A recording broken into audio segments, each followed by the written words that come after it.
우리는 이제 4월 달 맞이하면서 여러분들이 아마 아침마다 새벽마다 출애굽기 말씀으로 이렇게 하루를 열고 시작하는 줄 알고 있습니다.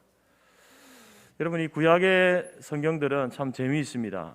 이야기식으로 서사식으로 되어 있기 때문에 하나하나 읽어갈 때에 재미있는 그런 사건, 그런 내용들이 많이 있습니다.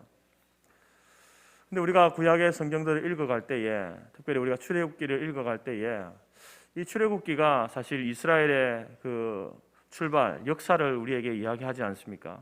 우리와는 전혀 상관없는, 한국 역사와는 상관없는 그런 다른 나라의 역사를 우리가 보고 있는 겁니다. 어떤 분들은 왜 우리가 굳이 이스라엘의 역사를 알아야 되는가라고 이렇게 이야기를 하시는 분이 있습니다. 출애굽기뿐만 아니라 우리가 구약의 역사서들이 다 그런 이스라엘의 왕들의 이야기, 그런 이야기들이 아니겠습니까? 근데 우리가 성경을 이렇게 기록된 하나님의 말씀이 성경을 우리가 중요하게 생각하고 또 그것을 매주일마다 또 매일마다 이렇게 새벽마다 말씀을 묵상하고 또 읽고 또 연구하고 공부하는 이유가 있습니다. 충분히 있습니다. 바로 그 성경의 이야기들이 바로 하나님이 어떤 분인지 우리에게 알려주기 때문에 그것이 바로 성경인 것이죠. 하나님이 어떤 분인지 알려주는 것, 그것이 바로 성경입니다. 그리고 그 하나님이 어떤 일을 하시는지 알려주기 때문에 그 구약의 이야기들이 중요한 것입니다. 하나님이 어떠한 분이고 또 어떤 일을 하시는지 우리에게 알려주는데, 우리가 그것을 읽음으로 인해서 우리는 간접적으로 하나님이 이런 분이구나, 하나님께서 이런 일을 하시는구나 라는 것을 알게 됩니다. 그렇지만 우리가 간접적으로 이렇게 성경을 통해서 만나는 하나님이고 성경을 통해서 목도하는 그 하나님의 일하심이지만, 그것은 우리의 삶에 직접적으로 동일하게 역사하시는 하나님이고, 또한 우리의 삶 가운데도 그렇게 일하셔서 그 일하시는 하나님을 만날 수 있고 또 알 수 있게 되기 때문에 굉장히 중요한 것입니다. 이스라엘 백성들에게는 어떻게 하나님이 자신을 계시해 주셨고 또 어떻게 일하셨는지를 아는 것은 바로 이 시대에 하나님께서 우리에게 어떻게 하나님 자신을 우리에게 알려주시고 또 우리의 인생 가운데 어떻게 일하시는지를 알 수 있는 것, 그것은 성경을 통해서만 알 수 있는 겁니다. 다른 것을 통해서는 알 수가 없기 때문에 성경이 그렇게 중요한 것입니다. 하나님께서는 이제 그 하나님의 주권 가운데에 하나님께서 창조하시고 또 창조하신 것을 섭리하는 방식으로 일을 해가십니다. 섭리라고 하는 것은 어려운 말입니다. 이 섭리라고 하는 것은 하나님께서 이제 우리 인생과 온 세상을 향한, 우주를 향한 하나님이 기뻐하시는 그 뜻, 계획들을 하나님이 세워놓으셨습니다. 그 하나님의 뜻을 이제 그것을 이루어감에 있어서 어떻게 적용하고 어떻게 시행하는지를 보여주는 그 방법이 섭리라는 것입니다. 그래서 이제 여러분들이 꼭 기억해야 될 하나님이 섭리하시는 방법, 방식 세 가지는 여러분 반드시 기억하셔야 됩니다. 왜냐하면 이것은 나의 인생 가운데도 하나님이 이렇게 일하시는구나 라는 것을 알 수 있기 때문에 그렇습니다. 첫 번째는 하나님께서는 하나님이 창조하신 그 창조 질서를 보존하시는 방법으로 섭리하십니다. 하나님께서는 창조의 질서를 필연적으로 사용하고 보존하시기 때문에 성도들도 이러한 질서를 존중하고 지켜야 복을 받습니다. 예를 들면 이런 것이죠.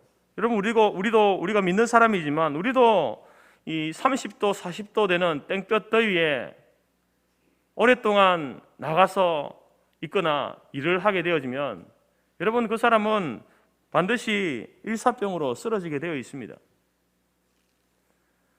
또한 영하 20도 30도의 추위에서 방한 장비 없이 야외에 있으면 누구나 동사하기 십상입니다. 이런 자연의 이런 원칙들이 있지 않습니까? 원리들이 있지 않습니까? 하나님은 이러한 자연의 법칙을 하나님이 창조하셨기 때문에 그것을 도구로 사용하여서 이 땅을 다스려 가시는 겁니다. 섭리해 가시는 것입니다. 뿐만 아니라 하나님께서는 남자와 여자를 통하여서 그들이 결혼하여서 자녀를 낳고 또 아이를 성장하게 하기 위해서는 좋은 음식을 먹여야 하고 병이 나면 치료하고 또 생명에 위협이 되는 이러한 행동들을 피함으로 여러분 우리가 살아갈 수 있는 것입니다. 이처럼 하나님께서 정하신 기본 질서들, 우리 인생에 있어서 기본적으로 지켜야 할 질서들을 존중하고 따를 때에 우리의 생명도 안전히 보장받고 또한 나아가서 행복한 삶을 영위할 수 있게 되는 겁니다.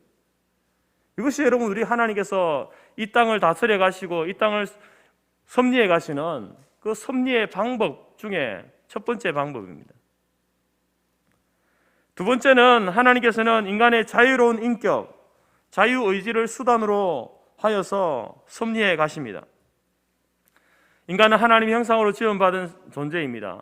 그렇기 때문에 여러분 하나님은 우리가 이 땅을 살아갈 때에 어떤 기계적이거나 혹은 본능적으로만 그렇게 살아가기를 원하지 않습니다. 그래서 우리의 마음의 생각과 또 마음의 결정을 따라서 선과 악을 선택하며 살도록 하나님께서는 우리를 지어주셨습니다. 비록 우리가 타락한 존재이지만 그래서 우리의 자유의지는 본래의 그 능력이 부패하여서 죄의 노예처럼 살고 있지만 그렇다고 해서 하나님의 형상이라는 그런 어떤 우리의 인간의 의지가 아예 그것 자체가 없어진 것은 아닙니다. 여전히 우리는 그 하나님이 부여해 주신 자유의지를 가지고 있는 것이죠. 그래서 하나님은 그런 인간의 마음을 섭리적인 수단과 도구로 사용하여서 하나님의 작정을 이루어 가시는 겁니다. 인간의 마음에 하나님의 뜻을 좋아하고 선택하도록 우리의 마음을 인도해 가시는 거예요. 우리 스스로는 그것을 선택할 수 없죠. 하나님께서 그것을 선택하도록 인도해 가시는 겁니다. 뿐만 아니라 우리의 악한 마음조차도 우리가 잘못된 것을 선택할 때에도 그것을 하나님의 뜻에 합력하여서 모든 것을 선이 되도록 선을 이루어 가도록 하나님은 처리해 주시는 겁니다. 이러한 방식으로 여러분 하나님께서는 바로 우리의 인생을 섭리해 가신다, 다스려 가신다라는 겁니다. 우리의 이성이나 우리의 자유의지는 아예 무시된 채로 그렇게 하나님은 일하시는 분이 아니다라는 것이죠. 세 번째로 하나님께서는 인간의 삶과 역사에 있어서 때로는 하나님의 절대적인 능력을 나타내심으로 섭리해 가십니다. 우리는 흔히 그것을 우리는 기적이라고 그러죠. 기적. 하나님은 때로는 기적을 통해서 여러분 이 땅을 다스려 가십니다. 그래서 이것은 이제 일반적인 것은 아니죠. 아주 특별한 경우 혹은 특별한 사람, 특별한 상황 속에서 하나님께서 일하시는 방식입니다. 이러한 특별한 섭리 방식은 우리에게 강한 충격이나 우리의 인생과 역사에 어떤 전환기적인 계기를 주시기 위해서 사용하시는 방법입니다. 복음서를 보게 되면 예수님께서 무리를 걸으시는 그런 장면이 있지 않습니까? 광풍을 잠재우시는, 잠잠하게 하시는 그런 사건도 있습니다. 또 우리가 구약을 보게 되면 이제 풀무불 속에 들어갔던 다니엘의 세 친구, 사자굴 속에 갇혔던 다니엘, 아무런 상함 없이 그대로 그냥 나온 사건들을 우리가 보지 않습니까? 이러한 것들이 바로 그 하나님의 행하시는 기적, 그 기적을 통해서 섭리하시는 모습을 우리가 구약이나 신약이나 이 성경을 통해서 우리가 보게 되는 것입니다. 그래서 이러한 것들은 사실 이제 특별한 시기에 또 특별한 사람에게 행하신 섭리의 방법이기 때문에 이것을 일반화시켜 가지고 우리에게 적용해서는 안 됩니다. 아, 예수님이 무리를 걸으셨으니까 나도 한번 해보자 해서 무리를 걸으면 안 된다는 겁니다. 예수님께서 광풍을 잠재우셨으니까 폭풍이 부는데 태풍이 불어오는 그 위에 서서 태풍을 잠재우려고 해서는 안 되는 겁니다. 다니엘이 그 친구들이 불 속에서도 사자굴에서도 살았으니까 불 속으로 뛰어들면 안 되는 겁니다. 물론 여러분 하나님께서는 우리가 과학적으로 설명할 수 없는, 이성적으로 설명할 수 없는 기적 같은 도우심, 또 또 육체의 질병을 치유하시는 치유의 은혜, 또 우리를 지키시고 보호하시는 그러한 역사들을 일으키기도 합니다. 그렇지만 여러분, 그것이 다른 사람이 그런 일들을 하나님께서 나를 이렇게 도우시고 치료하시고 은혜를 베푸셨다라고 해서 그리고 하나님은 나에게도 그렇게 하시겠지라고 생각하면 안 되는 겁니다. 그것은 하나님이 그 사람에게 주신 특별한 은혜인 것이죠.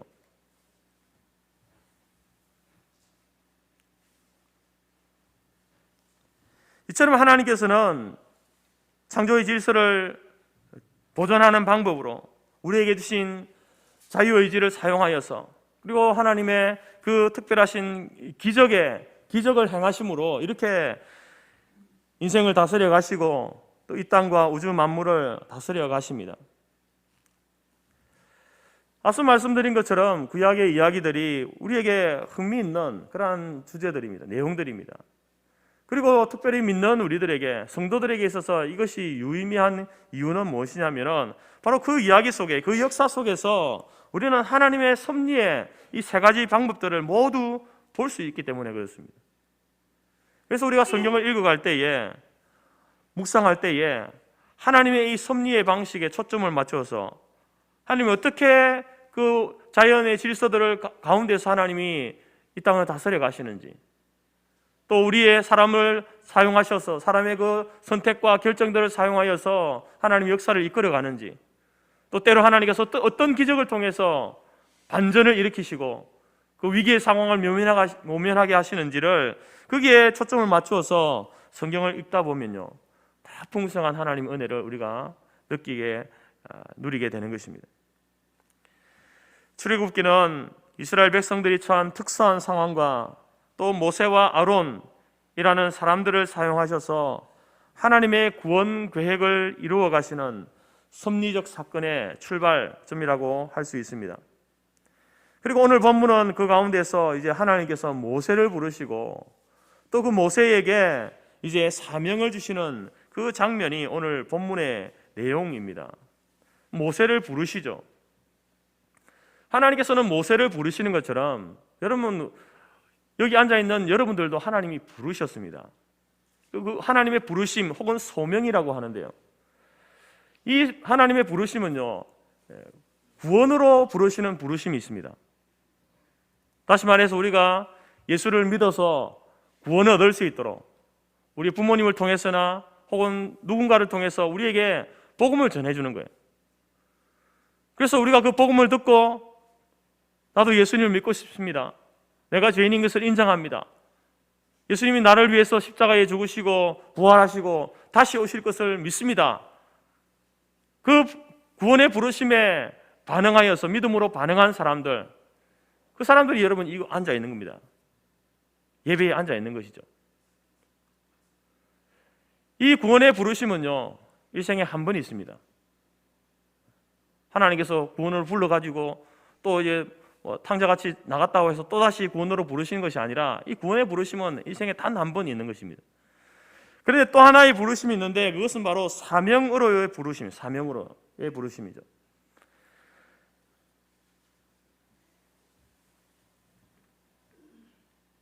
바로 모세를 부르신 이 부르심이 바로 사명으로의 부르심입니다. 애굽에서 노예 생활하고 있는 이스라엘 백성들을 인도하여서 약속의 땅으로 들어가도록 하는 그 하나님의 구원 사역을 위하여서 부르시는 그 부름, 이것이 바로 모세를 부르시는 부름입니다. 오늘 이 자리에 앉아있는 우리 모든 성도들은 이미 하나님께서 우리를 구원으로 부르신 그 부름에 아멘, 믿습니다 라고 반응하여서 이 자리에 나온 분이신 줄 믿습니다. 이처럼 하나님을 아버지라 부르고 예수님을 그리스도라 믿는 그 믿음의 고백이 있으면 여러분은 구원의 부르심을 받은 자들입니다. 또한 성령이 우리 안에 내주하셔서 우리의 삶을 살아갈 때에 이 죄의 법과 성령의 법이 날마다 싸우는 그 전쟁이 내 속에서 일어나고 있다고 한다면 그분은 구원받은 자입니다. 하나님의 구원으로 부름받은 사람입니다. 그래서 그런 분들은요, 구원의 확신을 가져야 되는 것이죠. 내가 하나님을 아버지라고 부르고 있구나. 예수님을 그리스도라고 인정하고 부르고 있구나. 내 속에 이 두 법이 싸우고 있구나. 전쟁을 하고 있구나. 그것이 확실하면요, 여러분 구원의 확신을 가져야 되는 겁니다. 하나님께서 나를 은혜로 구원의 자리로 불러주셨구나. 하나님 감사합니다. 나같이 연약하고 나같이 무능하고 나같이 더러운 이 죄인도 불러주셔서 감사합니다. 확신을 가지고 살아가야 됩니다. 이처럼 하나님께서 구원받은 우리들을 이제 또다시 부르시는데요, 그것은 바로 모세와 같이 사역으로, 사명으로 부르시는 부름입니다. 이 사역으로, 사명으로 부르시는 부름은요, 인생에 한 번만 부르시고 끝내는 것이 아닙니다. 물론 한 번만 부르는 사람도 있지만 두 번, 세 번, 인생의 각 시기마다 이렇게 하나님이 부르시는 그런 사명으로의 부르심이 수차례 여러 번 있을 수 있습니다. 그 시기를 보게 되면은 우리 성경을 통해서 그 하나님께서 사명으로 부르실 때에 그 사람들을 보게 되면 굉장히 어릴 때에 부르는 사람도 있습니다. 우리가 구약 성경 보게 되면 이제 하나님께서 어릴 때부터, 태어날 때부터 선택하여서 이제 구별하여서 세우는 사람들이 있지 않습니까? 나실인이다 그러죠. 나실인. 이 삼손이나 사무엘 같은 사람을 우리는 나실인이라는데, 그 사람들은 어렸을 때부터, 태어날 때부터 구별되어 하나님 앞에 이제 사명자로, 사역자로 이렇게 바쳐진 사람들 아닙니까? 그런 사명으로 부름받은 사람은 있습니다. 또 청년기에 부름받는 사람도 있죠. 사명으로 부름받는 사람도 있습니다. 바로 예수님의 제자들과 사도 바울과 같이 초대교회 집사들과 같은 사람들, 이런 사람들이 바로 이제 청년의 시기에 복음을 위해서, 교회를 위해서 부름받고 생명을 바쳐 헌신한 사람들이 되는 겁니다. 뿐만 아니라 인생의 노년기에 부름받은 사람들도 있습니다. 아브라함은 75세에 하나님께서 이제 그에게 꿈을 주지 않습니까?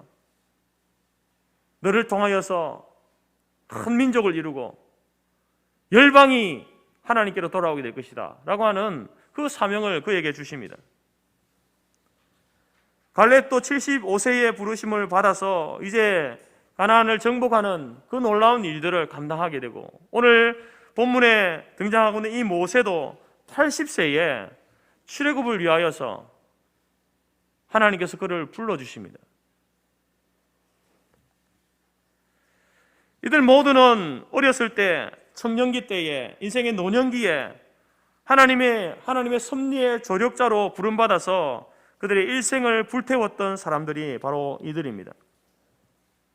이처럼 하나님께서는 오늘도 우리들을 부르고 계십니다. 이미 구원받은 우리들이지만 바로 하나님의 놀라우신 그 구원의 사역을 위해서 여러분들을 부르고 계신다는 겁니다.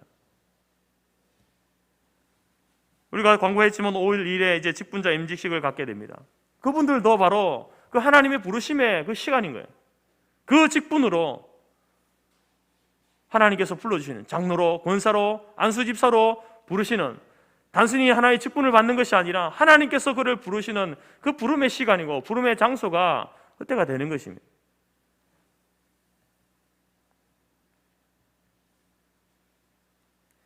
그러한 부르심이 있을 때에 우리는 어떻게 대처해야 될까요?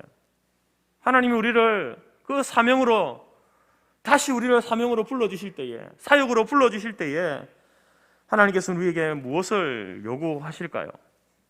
오늘 본문의 말씀을 보게 되면 먼저 하나님께서는 신을 벗어라 라고 이렇게 말씀합니다. 신을 벗어라. 모세가 지금 이제 애굽 사람을 죽이고 광야로 도망온 지 40년이 훌쩍 지났습니다. 그의 나이 80입니다. 그는 미디안 광야에서 그의 장인 이드로의 양을 치면서 늙어가던 그 모세였는데, 그가 호렙산 떨기나무 가운데에 치솟아 오르는 불꽃을 보게 됩니다. 여러분, 이 찌는 더위, 있는 그 광야에서 그 마른 떨기 나무 가지들이 바람에 이렇게 서로 부닥치면서 불이 붙는 것은 흔한 일입니다. 우리나라에서는 그런 일이 잘 없지만 미국만 봐도 이렇게 산불 났다 그러면은 불씨가 있어서 난 것이 아니라 자기들끼리 이렇게 부닥쳐서 거기에서 이제 불이 나지 않습니까? 사막은 광야는 더한 것입니다. 이런 일이 흔한 일이죠. 근데 모세가 그 광경을 바라봤는데 이상합니다. 불이 붙었는데 나무가 타지 않는 거예요. 그래서 가까이 가서 좀 더 자세히 보기 위해서 다가갈 때에 하나님이 그에게 나타나셨습니다. 모세야, 모세야 부르시는 겁니다. 이것이 바로 모세를 향한 하나님의 그 사명으로의 부르심입니다. 그 부르심에 대해서 모세가 제가 여기 있습니다 라고 모세가 대답을 할 때에 하나님께서 뭐라고 말씀합니까? 이리로 가까이 오지 말아라. 네가 선 곳은 거룩한 곳이니 네 발에서 신을 벗어라 라고 이렇게 말씀하시는 겁니다. 하나님이 불러놓고 그 모세를 향해서 신을 벗으라 라고 이렇게 말합니다. 여러분, 이 신을 벗는다라는 말이 무슨 의미겠습니까? 몇 가지 뜻이 있는데 이 당시에는 노예들이 신발을 신지 않고 살았습니다. 그래서 하나님께서 모세에게 신을 벗으라고 하는 것은 바로 모세로 하여금 네가 종이 되어야 된다, 노예가 되어야 된다라는 그 의미를 담고 있는 겁니다. 너는 이제 종이야, 너는 이제 노예야, 너는 나의 종이야 라고 하나님께서 부르시는 것입니다. 그리고 신을 벗는 행위는 거룩하신 하나님 앞에 죄인된 우리의 악함과 부족함과 연약함을 인정하고 경의를 표하는 자세입니다. 행위입니다. 신을 벗는다고 하는 것은 바로 우리가 그만 악하고 연약하고 부족하다라는 것을 인정하고 상대적으로 높으신 하나님에 대하여서 경의를 표하는 그러한 행위가 바로 신을 벗는 행위다라는 것입니다. 여러분, 지금 하나님께서는 모세를 종으로 부르고 계시는 겁니다. 자신의 악함과 부족함과 연약함을 인정하고 주인 되시는 하나님의 말씀에 완전히 순종할 것을 요구하시는 것, 그것이 바로 네 발에서 신을 벗으라는 말입니다. 이처럼 하나님께서 우리를 사명으로 부르실 때에 우리는 우리의 과거와 단절하고 절대 순종의 길을 따라 나서기를 하나님은 기대하시는 겁니다. 여러분, 하나님께서 여러분을 불러주실 때에, 사명자로 불러주실 때에는 하나님 기대하시는 것이 있기 때문에 부르시는 것 아니겠습니까? 바로 우리가 가지고 있던 그 고집과 아집과 교만함과 죄의 본성을 가지고는 하나님 앞에 순종할 수 없습니다. 그 죄의 신을, 교만과 고집과 아집의 신을 벗을 때에 하나님 말씀을 듣게 되고 그 말씀에 순종할 수 있게 되는 겁니다. 청년들이 군대에 가면은 새로운 신발을 지급받습니다. 군화라고 하죠. 군화. 처음에 군화를 신게 되면요, 발이 참 아픕니다. 발가락, 발바닥, 발 뒤꿈치가 까지고 물집이 생기고, 그래서 그냥 아예 신발을 안 신고 싶지 않습니다. 군화를 신고 싶지 않아요. 차라리 맨발로 다니는 게 좋을 것 같고, 그냥 편한 신발을 신고 싶은데 그렇게 할 수는 없고 억지로 그렇게 신고 훈련을 받습니다. 하지만 나중에 훈련을 다 마치고 나면 군인에게 있어서 이 군화만큼 편한 신발이 없다는 것을 알게 됩니다. 여러분, 하나님께서는 저와 여러분들을 사명으로 부르실 때에 우리의 고집의 신발, 교만의 신발, 어리석음과 자기 편견의 신발을 모두 벗으라고 하시는 겁니다. 죄악에 오염되고 더러워진 신발, 땀내나고 먼지투성이의 신발을 벗으라고 하시는 거죠. 그리고 하나님이 말씀하시는 그 명령에 순종하여 나아갈 것을 요구하시는 겁니다. 그렇게 나아갈 때에, 그 말씀에 순종하여 나아갈 때에 하나님께서는 우리에게 새로운 신발을 신겨 주시는데, 바울은 그것을 평안의 신발이라고 이렇게 이야기합니다. 평안의 신발을 우리에게 신겨 주신다는 거죠. 사랑하는 성도 여러분, 하나님께서는 반드시 여러분을 부르십니다. 사명으로 부르십니다. 그 부르심의 때가 있습니다. 언제 부르실지 우리는 모릅니다.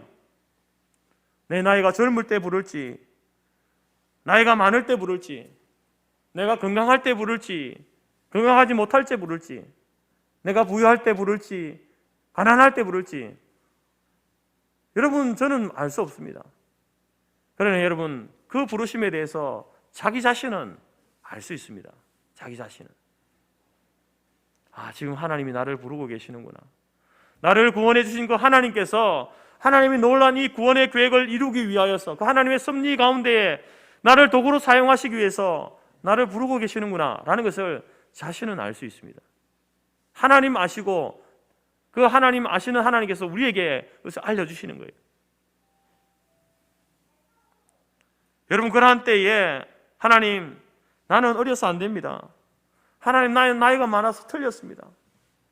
하나님, 나는 못 배웠으니까, 나는 돈이 없으니까 안 됩니다. 그렇게 말하지 마시기 바랍니다. 여러분, 모세는 지금 80살, 이제 인생에 아무런 소망이 없어질 그때에 하나님 부르시지 않습니까? 여러분, 모세는 지금의 모세는요, 이미 한번 하나님의 부르심에 거부했던 전적이 있는 사람입니다. 그런 모세를 하나님이 다시 부르시는 거예요. 여러분, 저와 여러분도 언제 우리를 부르실지, 아니 하나님께서 어쩌면 지금 여러분들을 부르고 계시는지도 모르겠습니다. 여러분, 그 부르심이 여러분 가운데 있을 때에 오늘 하나님께서 모세야 모세야 부르시는 것처럼 그 하나님의 부르심이 여러분 가운데 있을 때에 오늘 모세가 신을 벗은 것처럼 우리 자신의 약함이나 형편을 있는 그대로 인정하고 순종함으로 주님 앞에 설 수 있는 저와 여러분들이 될 수 있기를 간절히 바랍니다. 나의 과거의 경험과 지식과 타성에 젖어 있는 모든 것들로부터 불러내시는 주님의 초청, 그 부르심에 예라고, 예 주님 제가 여기 있습니다라고 그렇게 반응할 수 있는, 응답할 수 있는 저와 여러분이 될 수 있기를 간절히 바랍니다. 두 번째로 이제 신을 벗은 우리에게 다음 명령을 하시는데요, 바로 살아 역사하시는 하나님을 믿으라고 명령하십니다. 하나님은 모세에게 자신을 계시하시면서 이렇게 말씀하십니다. 나는 아브라함의 하나님이고 이삭의 하나님이고 야곱의 하나님이다, 이렇게 말씀합니다. 여러분, 이 무슨 의미겠습니까? 단순히 우리가 믿는 여호와 하나님 과거에 아브라함의 하나님이셨고 이삭의 하나님이셨고 야곱의 하나님이셨다, 이것을 알려주기 위해서 이렇게 말하는 게 아닙니다. 하나님께서 이 말씀을 하시는 것은 바로 하나님은 그 이스라엘 조상 대대로 살아계신 하나님이셨고 뿐만 아니라 지금도 모세, 네가 살아있는 지금도 네 인생 가운데에 내 시간 속에 역사하시고 간섭하시고 섭리하시는 하나님이다 라는 것을 말하고 있는 겁니다. 여러분, 우리가 믿는 하나님은 과거에는 살아계셨는데, 과거에는 역사하신 하나님이셨는데 지금은 돌아가신 하나님, 죽은 신이 아니라는 겁니다. 지금도 여전히 영원하신 하나님, 전능하신 하나님, 살아 역사하시는 하나님이 바로 우리가 믿는 여호와 하나님이십니다. 모세를 만나 주셨던 것처럼 지금도 고난당하는 인생의 현장에 찾아와 우리를 만나 주시는 하나님이시다 라는 것을 말씀하고 있는 겁니다. 그래서 이어지는 본문에서 그것을 이제 모세에게 이야기하고 있는 거죠. 하나님 아버지는 애굽에서 히브리 사람들이 당하는 그 각종 고통을 보셨다, 보고 계시는 겁니다. 지금 현재 그들이 당하는 그 고난을 보고 계십니다. 감독자들의 괴롭힘으로 말미암아 그들이 이스라엘 백성들이 부르짖는 그 부르짖음을 듣고 계신다라고 말씀합니다. 내가 들었다, 듣고 있다. 그래서 그 근심을 알고 계신다라고 말씀하시죠. 이처럼 하나님께서는 우리를 보고 계시고 우리의 부르짖음을 듣고 계시고 우리의 근심을 알고 계십니다. 여기서 그치지 않습니다. 하나님은 내가 알고 있다, 내가 다 봤다, 그렇게 말하고 하나님 끝나지 않습니다. 이어지는 게 뭡니까? 하나님께서는 그 이스라엘의 그 환난과 역경에서 그들을 건져내고 광야의 길 매 순간에서 그들을 인도하시고 아름답고 광대한 땅, 젖과 꿀이 흐르는 땅으로, 약속의 땅으로 이끌고 가시는 하나님이다 라고 말씀하고 있습니다. 여러분, 이 모든 것들이 바로 하나님은 보고 있고 듣고 있고 알고 있고 그들을 건져내고 인도하시고 이끌어 가시는 현재 진행형으로 말씀하고 있지 않습니까? 과거에 그렇게 하셨다, 우리 하나님이 그렇게 해주셨대, 그렇게 끝나는 것이 아니라 그렇게 하신 그 하나님이 지금도 네 인생 가운데에 모든 것을 알고 계시고 하나님께서 그들을 건져내시고 인도하시고 도우시는 하나님이시다라는 것을 우리에게 말씀해주고 있는 겁니다. 여러분, 바로 이렇게 하나님으로부터 사명으로 부름받은 사람들은 바로 이 하나님을 믿고 신뢰해야 되는 것입니다. 모세에게는 그렇게 놀라운 일들을 함께 하심으로 그렇게 하셨던 하나님이 나에게도 함께 하실까? 그렇게 생각해서는 안 된다는 겁니다. 우리를 부르실 때는, 여러분을 부르실 때는 모세나 다윗이나 이사야나 예레미야나 그들에게 하나님께서 함께 하시고 일하셨던 것처럼 동일하게 살아 역사하시는 하나님이 능력 주시고 일하도록 하시고 하신다는 사실을 우리가 믿어야 하는 것입니다. 그리고 하나님은 그들을 향한 구원의 계획을 다 가지고 계십니다. 그들의 형편을 너무나 잘 아시기 때문에 어떻게 하는 것이 그들에게 가장 적절한 구원의 계획인지 하나님은 알고 계시죠. 그래서 9절에 모세를 향해서 이제 가라 이렇게 말합니다. 이제 가라. 10절에서는 구체적으로 이제 내가 너를 바로에게 보내어서 너에게 내 백성 이스라엘 자손을 애굽에서 인도하여 내게 하리라. 내가 너를 통해서 이스라엘 백성을 인도하여 낼 테니까 이제 가라 라고 말씀하고 있습니다. 사랑하는 성도 여러분, 우리 하나님은 살아계신 분이십니다. 살아 역사하시는 하나님이신 줄 믿습니다. 그 하나님은 우리의 사정과 형편을 너무나 잘 아시는 분이십니다. 우리가 아는 것보다 우리 자신을 더 잘 알고 계시고 우리가 경험하고 있는 이 형편보다 하나님은 우리의 형편에 대해서 더 잘 아시는 분이십니다. 그렇기 때문에 여러분, 하나님의 그 구원의 계획도 완벽한 구원의 계획을 가지고 계시는 것입니다. 지금 이스라엘 백성에게 있어서 하나님이 베푸시는 완벽한 구원의 계획은 무엇입니까? 바로 모세를 보내는 겁니다. 모세를 통하여서 이스라엘 백성들을 그 애굽의 그 고난 가운데서 이끌어내는 것, 하나님께서는 그것을 지금 모세에게 하라고 하고 있는 겁니다. 여러분, 우리가 바로 이런 하나님을 믿어야 하는 것입니다. 이런 하나님을 신뢰해야 되는 것입니다. 하나님께서 어떻게 우리의 인생 가운데 어떤 일들을 계획하고 준비하고 계신지 우리가 어떻게 압니까? 하나님께서 우리를 부르실 때에는 바로 그런 모든 계획들을 다 가지고 부르시는 거예요. 부름받은 우리들은 한 치 앞을 볼 수 없기 때문에 모세처럼 왜 나 같은 사람을 부르셨지? 말도 하지 못하는 나를 부르셨지? 그렇게 할 수 있지만 여러분, 우리가 이 출애굽기를 보면서 우리를 부르실 때에는 하나님이 다 계획을 가지고 계시는구나. 우리가 상상하지 못할 그 놀라운 구원의 계획을 하나님이 나를 통해서 행하시기 위해서, 그 하나님의 섭리를 이루시기 위해서 나를 불러주셨구나. 하나님 지금도 살아 역사하시는 분이기 때문에 그렇게 행하실 줄 믿습니다. 그 믿음과 확신이 여러분 우리 가운데 있어야 되는 것입니다. 그 사람이 하나님의 일을 감당할 수 있게 되는 것입니다. 어떤 부부가 친구 집을 방문하기 위해서 아침 일찍 집을 나섰는데 그 부인이 자그마한 보따리를 하나 들고 집을 나섰는데 집을 나선 지 얼마 안 되어 가지고 이제 갑자기 이런 생각이 나는 겁니다. 그 가는 길에 다리가 하나 있는데 그 다리를 어떻게 건너지? 다리를 건너다가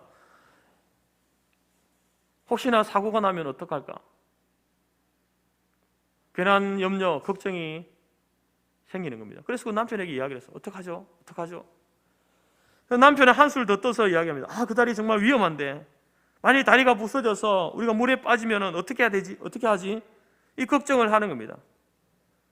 그러면서 이 부인의 걱정은 더욱더 구체적으로 변하게 됩니다.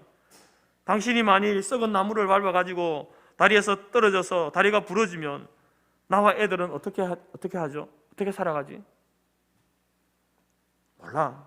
우리 둘 중에 누가 어떻게 될지 몰라. 그러나 그렇게 되면 나는 일을 할 수 없게 될 거고 우리 가족은 아마 굶어 죽을 수도 있을 거야. 계속해서 이제 걱정을 하고 애를 태우고 불길한 생각만 골라서 생각하면서 마침내 다리에 도착했습니다. 이 부부는 어떻게 되었을까요? 그들에게는 놀라운 일이 기다리고 있었습니다.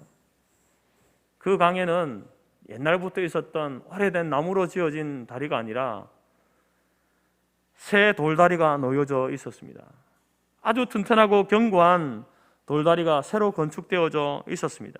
그래서 그들은 무사히 안전하게 그 다리를 건널 수 있게 되었습니다. 그들이 그 다리 오면서 그들이 했던 그 모든 걱정과 염려가 얼마나 부질없었는지를 후회하면서 말입니다.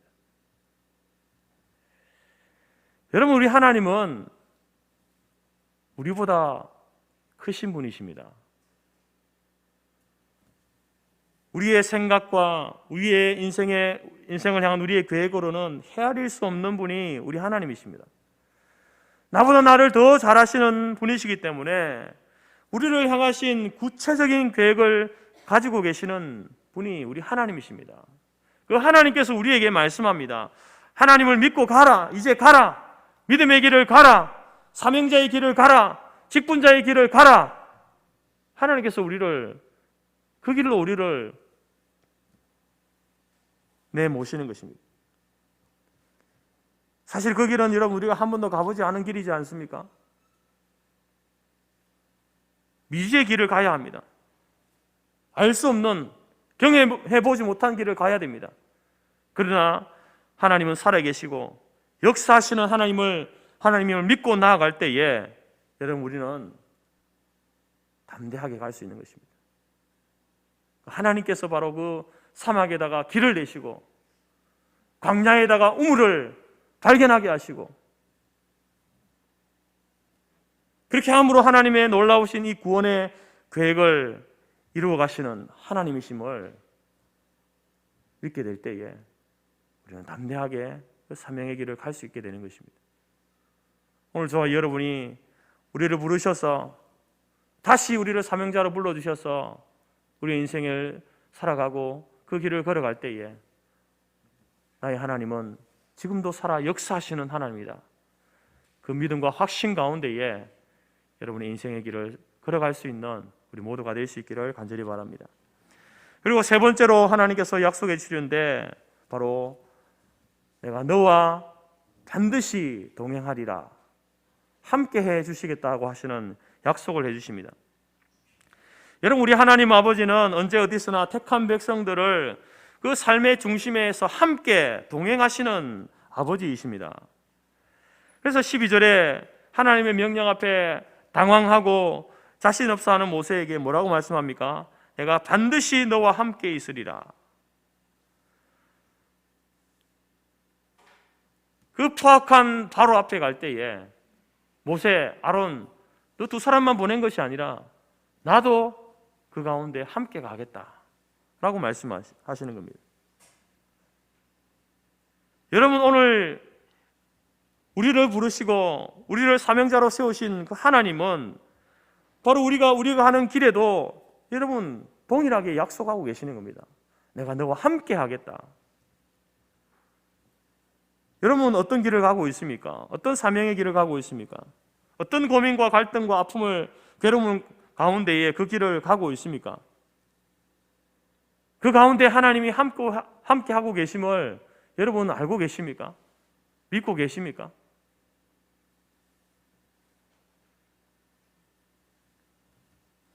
(400년) 애굽 노예 현장에 찾아 내려오신 하나님께서 그들을 건져내시고 이끌어내시는 것처럼 지금도 살아 역사하시는 하나님이 나와 함께 계셔서 여러분 우리의 가정에, 우리의 범사에 함께 하시는 하나님이시다. 그 믿음을 가질 수 있기를 간절히 바랍니다. 여러분, 이것이 얼마나 중요한 사실이냐면은 바로 예수님께서도 승천하시기 직전에 그 제자들에게 똑같은 말씀을 하지 않습니까? 볼지어다 내가 세상 끝날까지 너희와 항상 함께 있으리라. 여러분, 구약의 성도들이나 신약의 성도들이나 하나님이 함께 한다는 이 믿음이 얼마나 소중한 것인지 바로 우리에게 보여주고 있는 것입니다. 그리고 이것은 오늘 지금 우리에게도 유효한 약속입니다. 하나님 우리를 결코 고아와 같이 홀로 버려두지 않습니다.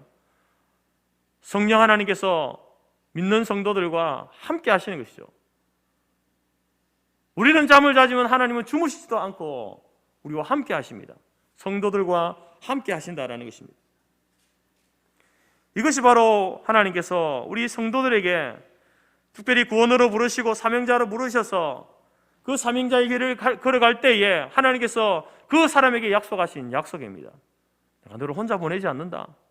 내가 너와 함께 한다.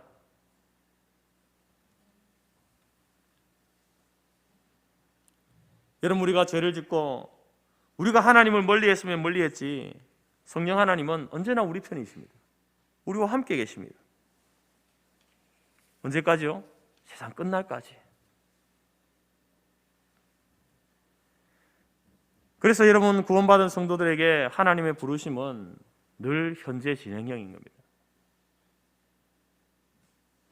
지금도 하나님은 살아계시고, 지금도 하나님은 나와 함께 계시고, 지금도 나를 부르셔서 하나님의 그 놀라우신 구원의 그에게 귀한 섭리적 도구로 우리를 사용하시기 위해서 우리를 부르시는 하나님이심을 우리가 다시 한번 보게 되는 것입니다. 미국의 샌프란시스코 남부에 가면은 로스 알토일이라는 마을이 있습니다. 이 마을은 이제 꽃이 많은 마을로 유명한데요.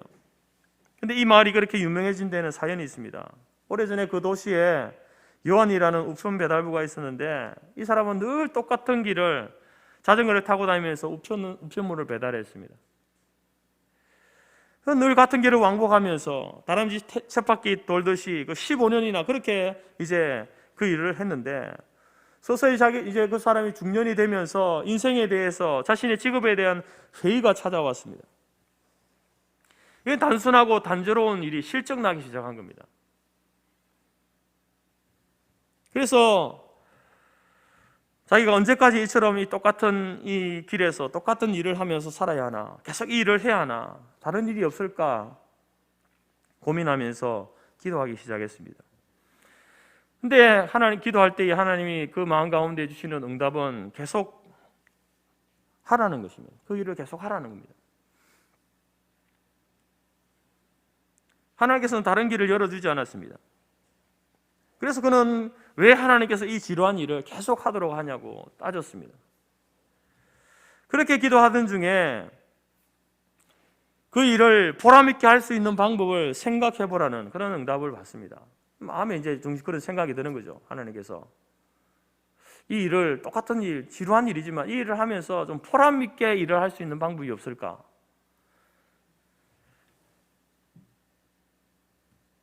그 이후로 그는 똑같은 거리로 똑같은 자전거로 똑같은 일을 계속 했습니다. 그런데 그에게 달라진 것이 하나 있었는데 그의 가방 안에 꽃씨를 넣고 다니기 시작했습니다. 그리고 그가 다니는 길 주변에다가 계속해서 꽃씨를 뿌렸습니다. 그렇게 세월이 지나면서 그가 지나간 길에는 아름다운 꽃들이 피어나기 시작했습니다. 그가 지나가던 그 단조로운 길은 바로 꽃길이 되었고 꽃의 거리가 되었고 그가 다닌 마을은 바로 꽃마을이 되기 시작한 것입니다. 사랑하는 성도 여러분, 하나님께서 오늘 우리에게 주신 그것은 이유가 있습니다. 왜 하나님 오늘을 우리에게 주셨을까?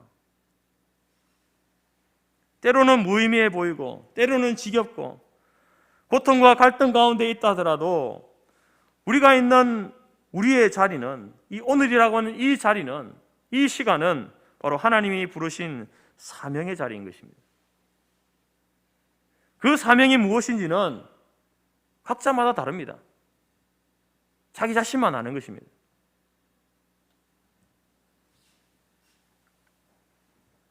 하나님이 살아 역사하시는 하나님께서 꺼져가는 등불 같은 나를 부르시고 그 하나님의 구원의 역사에 동참하라고 부르시는 그 부름을 들을 때에 여러분, 우리의 낡은 신을 벗어 던지시기 바랍니다. 그리고 하나님이 나와 함께 하심으로 그 사명을 성취해 가실 것을 확신하며 순종하면서 따라가는 우리 모두가 될 수 있기를 간절히 바랍니다. 그리고 우리도 바로 믿음 안에서 주님이 원하시는 그 꽃씨를, 우리의 인생의 길, 그 사명의 길을 걸어가면서 그 꽃씨를 여러분 뿌리시기 바랍니다. 그러면 우리가 지나간 자리, 우리의 가정의 자리, 우리의 교회의 자리, 직장의 자리, 자녀의 자리, 교우들의 자리에 아름답고 향내나는 그러한 꽃들이 피어나게 될 줄 믿습니다. 하나님께서는 지금도 우리를 부르셔서 저와 여러분을 통해서 놀라운 일들을 행하시기를 원하고 계십니다. 여러분, 우리 모두가 이 부름에 응답하는, 날마다 우리를 불러주시고 날마다 우리를 세워주시는 그 부름에, 예 주님, 자 여기 있습니다, 저를 통해서 무엇을 하기를 원하십니까? 저를 사용해 주십시오. 그렇게 반응하며 우리에게 주어진 삶을 살아가는 저와 여러분이 될 수 있기를 간절히 바랍니다. 기도하겠습니다.